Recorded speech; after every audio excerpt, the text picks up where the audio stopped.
तहसील गुब्स के गांव सुसट पिंगल में रीड फाउंडेशन पाकिस्तान ने जहान फाउंडेशन की मदद से लाइब्रेरी का क़याम अमल में लाया है।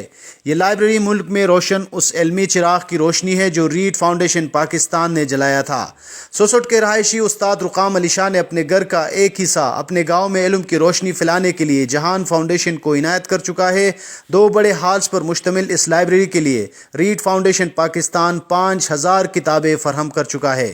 इस लाइब्रेरी के क़याम के हवाले से बात करते हुए फारूक डाल चेयरमैन रीड फाउंडेशन पाकिस्तान ने कहा कि इनका इदारा मुल्क में इल्मी माशरों की बुनियाद के लिए कोशां है और सुसट में ये लाइब्रेरी भी उस अमल का हिस्सा है। पाकिस्तान लाइब्रेरीज पाकिस्तान में एक इल्म पर मबनी माशरे की तख्लीक की तरफ एक इंतहाई अहम पेशरफ्त है।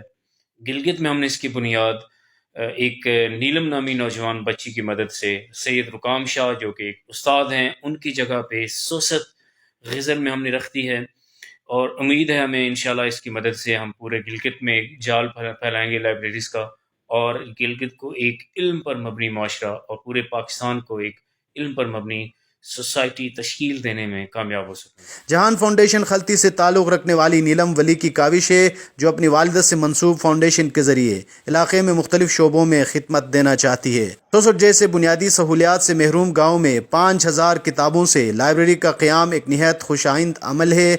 उम्मीद है ये लाइब्रेरी मादूम होती किताब बीनी को सहारा देगी। ज़फ़र अली ख़ान, फंडा टाइम्स, वादी सुसट।